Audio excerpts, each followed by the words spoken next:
இல்லை நான் அதை ரொம்ப ரசித்தேன். சின்ன வயசுல நாங்கள் எப்படி இருந்தோம் அவ்வளோதான். ஸோ அதனால இந்த நட்பு அவங்க இருந்தது அது எல்லாமே சொல்வதற்குல ஒன்றும் தவறே கிடையாது.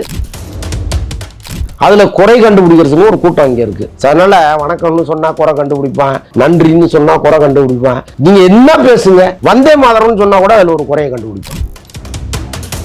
நம்ம சொன்னோம் கோயிலில் அவங்க சந்திச்சாங்க அப்படின்ட்டு. இப்போ என்னென்னா நாங்கள் முறையாக அறிவிக்கிறதுக்கு முன்னாடி நீங்கள் சார் சொன்னீங்க அந்த சேனலுக்கு அப்படின்னு கேட்பாங்க. சிறுத்தை சிவா ஒரேடியாக ரிட்டையர் ஆக வேண்டிய டைரக்டர்னு நம்ம முடிவு எடுக்க முடியாது. இப்போ விஜய் சேதுபதி வச்சு ஒரு அற்புதமான படத்தை கொடுத்துட்டாருன்னு வைங்க, என்ன பண்ணுவாங்க? இதே மூஞ்சி என்ன பண்ணும்? அந்த வெற்றிமாறன் சிம்பு சார் ப்ராஜெக்ட் என்ன ஸ்டேஜில் தான் இருக்கு, இப்போ என்ன பண்ண போறாங்க?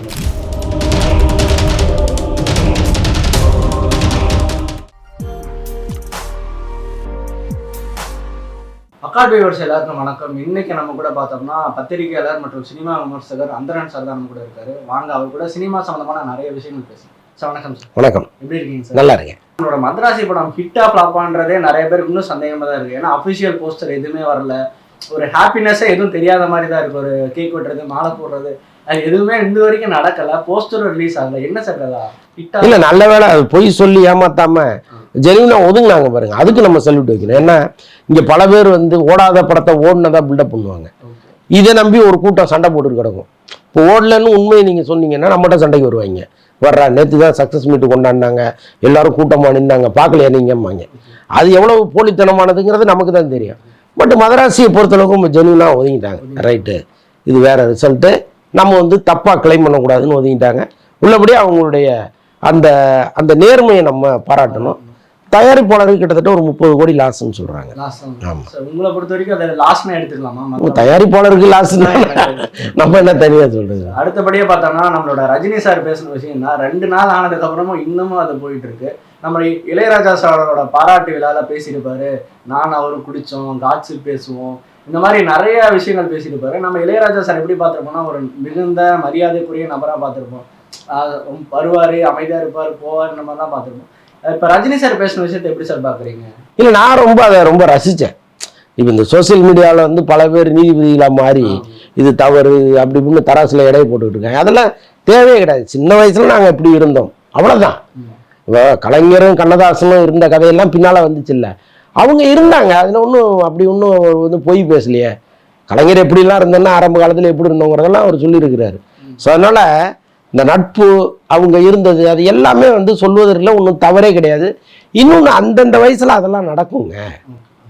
நீங்கள் 18 வயசில் ஒருத்தர் இருந்த மாதிரி 81 வயசில் இருக்க முடியுமா? இது வேற அது வேற தானே. 18 வயசில் என்னவா இருந்தோங்கிறத அவர் அங்கே சொல்கிறாரு. அது தப்பு இல்லையா? நான் எப்போவுமே நம்ம பழைய நண்பர்களை நீங்கள் போய் பார்த்தீங்கன்னா பழைய கதை தான் நாங்கள் பேசுவீங்க, அதைத்தானே அவர் பேசுகிறாரு. இப்போ நம்ம ஊருக்கு போகிறோம், 30-40 வருஷத்துக்கு முன்னாடி ஒன்றா படித்த ஃப்ரெண்டை பார்த்தோம்னா, டேய் அங்கே போய் அது பண்ணமே, இந்த கோயிலில் போய் இது பண்ணமே சொல்ல மாட்டோமா? அதைத்தான் அவர் மேடையில் சொல்கிறாரு. அதையே தவறாக பார்க்கணும். ரொம்ப மனதில் கள்ளம் இல்லாமல் பேசின ஒரு விஷயத்த இங்கே கள்ளத்தனமாக அணுகுறாங்க, அவ்வளோதான். நிறைய பேர் சொல்கிற விஷயம் என்னன்னா, இளையராஜா மிகப்பெரிய ஆளுமை, ரஜினி மிகப்பெரிய ஆளுமை, சூப்பர் ஸ்டார், ஒரு கொஞ்சம் சிஎம்லாம் உட்காந்துருக்காங்க, கொஞ்சம் டீசெண்டாக ஹேண்டில் பண்ணிட்டு போயிருக்கலாமே அப்படின்ற மாதிரி. இதில் ஒன்றும் இன்டீசெண்டாக இல்லையாங்க. கிசுகிசு பேசாத ஆள் யார் இருக்கா சொல்லுங்க? இன்னைக்கு உயர் பதவியில் இருக்கிற பல பேர் கிசுகிசு பேசுறாங்க. ஒன்றும் இல்லை, நான் குமுதம் ரிப்போர்ட்டர்ல ஒரு தொடர் ஒன்று எழுதினேன், கோடம்பாக்கம் செக் போஸ்ட்னு ஒரு தொடர் ஒன்று எழுதினேன். ஒவ்வொரு வாரமும் ஒருத்தரை பற்றி எழுதுவேன். அது பூரகமாக தான் எழுதுவேன். பல ஐஏஎஸ் அதிகாரிகள், ஐபிஎஸ் அதிகாரிகள் ஃபோன் பண்ணி கேட்டிருக்காங்க அது யார் சாருங்க. அவங்களுக்கு அந்த ஆர்வம் இருக்கு. இந்த வாரம் இவர் எழுதியிருக்கிறாரு, இது யாரு அப்படின்னு கேட்டிருக்காங்க. புரியுது அவங்களுக்கு? அப்போ நீங்க அதெல்லாம் வேற. இது ஒரு ரிலாக்ஸேஷன் ஏரியா. இங்க தெரிஞ்சுக்கணுங்கிற ஆர்வம் இருக்கும். எல்லாருமே கிசுகிசு பேசுவாங்க. நீங்க நம்ம இந்த வீடியோவில் வெளிப்படையா பேச முடியாது.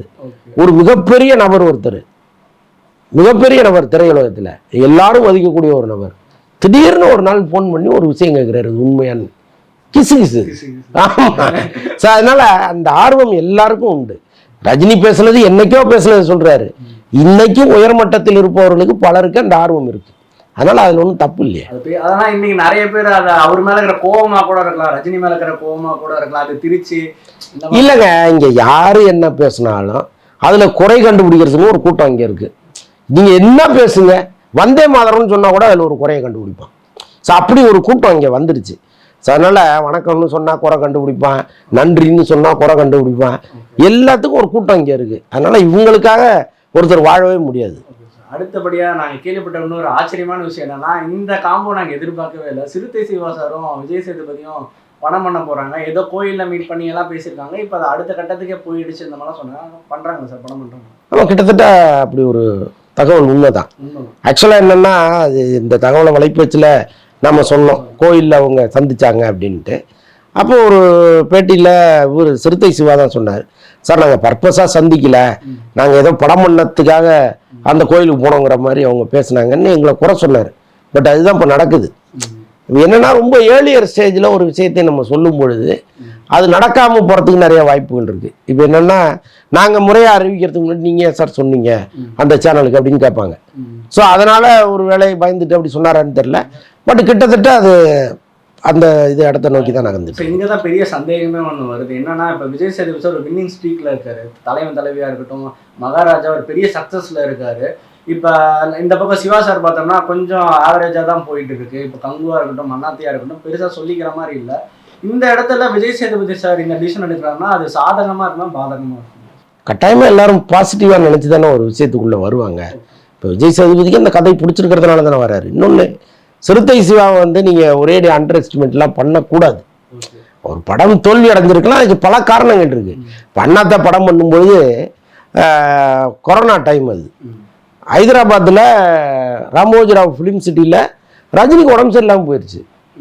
அதை வெளியில் சொன்னீங்கன்னா பெரிய பரபரப்பான செய்தியாக மாறும்னு அங்கே ராமோஜிராவ் ஃபிலிம் சிட்டிலே ஒரு ஹாஸ்பிட்டலில் சேர்த்து அவரை ரெக்கவர் பண்ணாங்க. அப்போ சன் பிக்சர்ஸ் சொன்னது என்னென்னா, படத்தை முடிச்சுட்டு வந்துடுங்க, நீங்கள் ரஜினி சாரை தொல்லை பண்ணவே பண்ணாதீங்க, அவர் படத்தில் இருந்தாலும் சரி இல்லாட்டினாலும் சரி அவரை கொஞ்சம் கூட நீங்கள் கஷ்டப்படுத்தக்கூடாது, எப்படியாவது படத்தை முடிங்க, இந்த படம் ஓடினாலும் பரவாயில்ல, எங்களுக்கு அது முக்கியம் கிடையாது, ரஜினி சார் முக்கியம்ட்டாங்க அவங்க.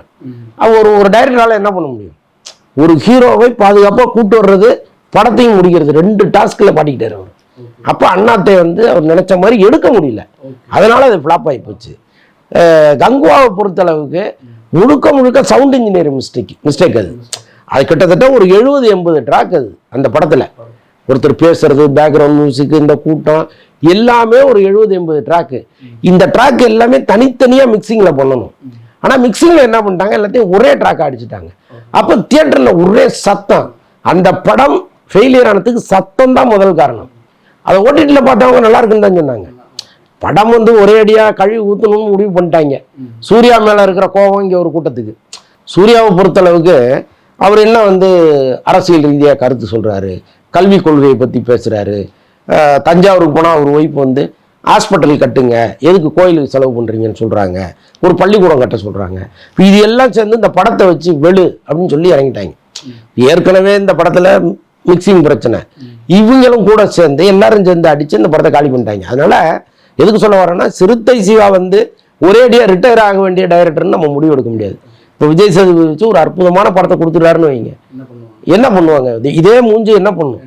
ஸோ அதனால் வரட்டும், பாசிட்டிவாக வரட்டும். இன்னைக்கு வந்து நிறைய பேர் விஜய் சேதுபதி அவ்வளோதான், இன்னொரு மிஸ்டேக் பண்ண போறாரு, ஆல்ரெடி பல அடிகள் வாங்கினா மகாராஜா மூலயமா. ஆனால் விஜய் சேதுபதியை பொறுத்தளவுக்கு அவர் எல்லாத்தையும் பார்த்துட்டாரு.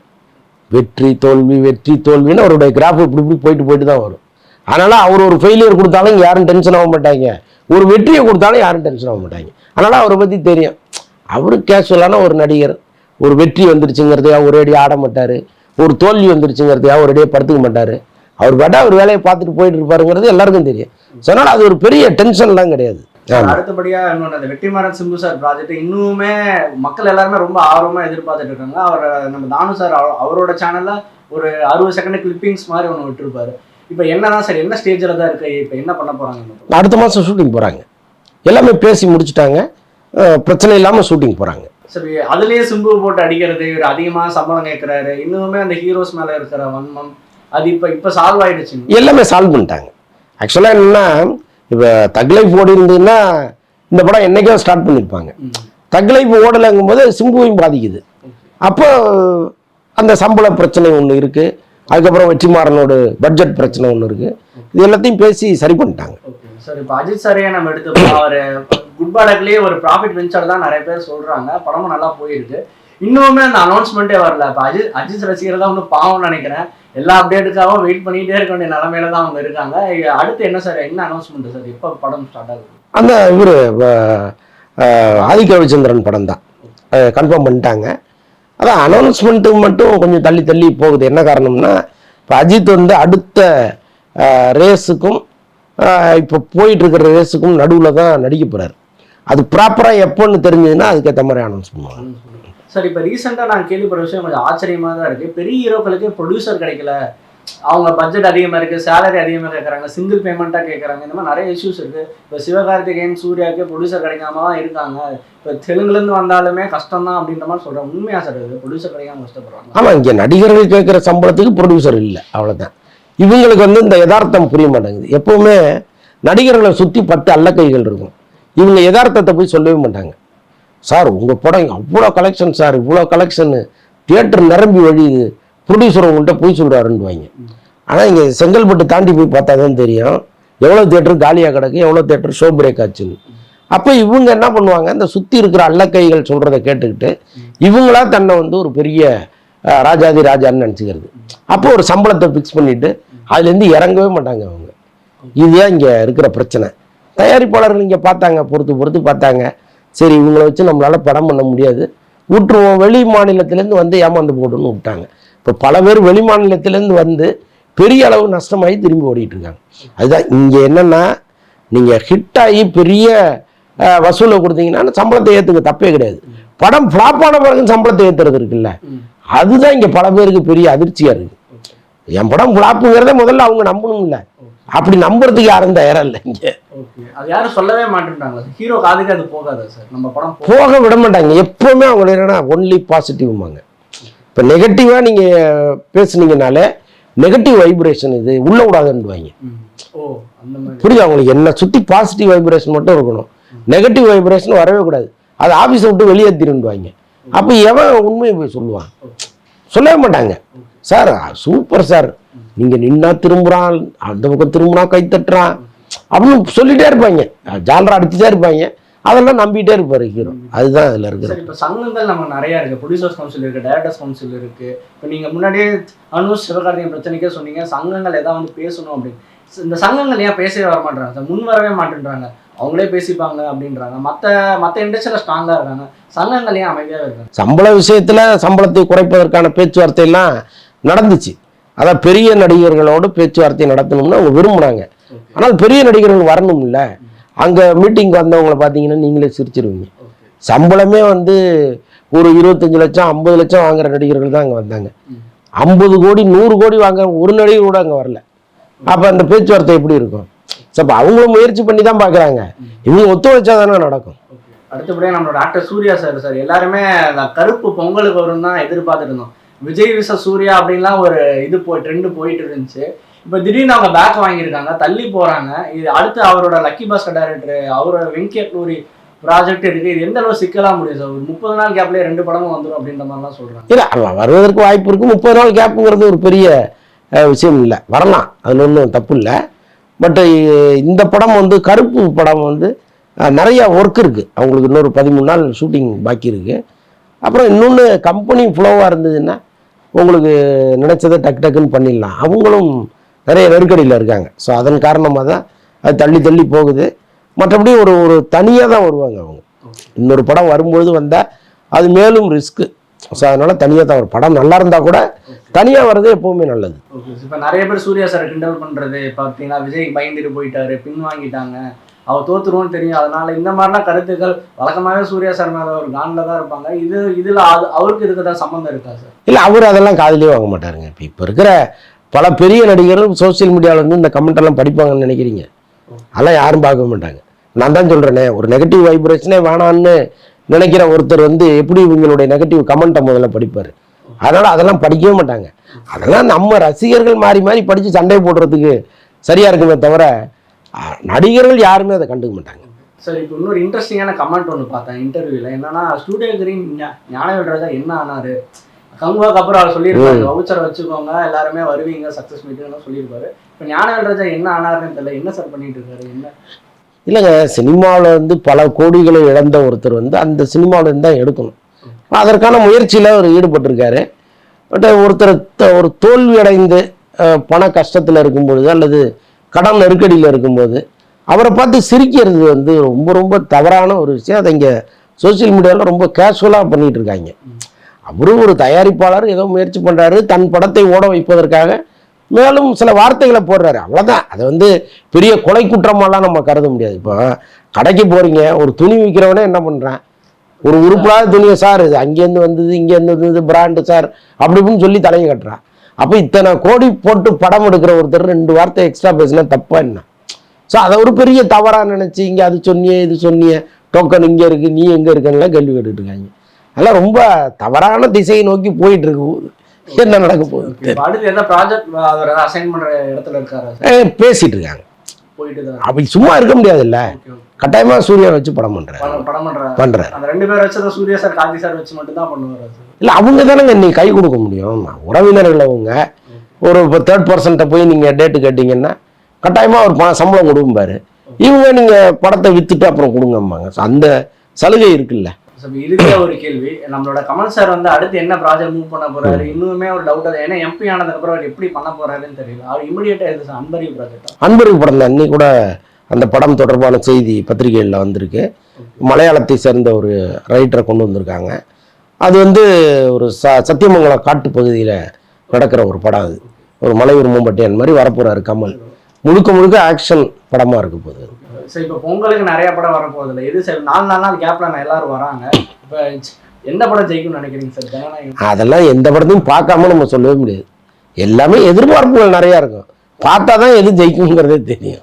இவ்வளோ நேரம் நான் கேட்ட கேள்விக்கு பொறுமையாக பதில் சொன்னேன். இதே மாதிரி இன்னொரு நேர்காணல். நன்றி. நன்றி.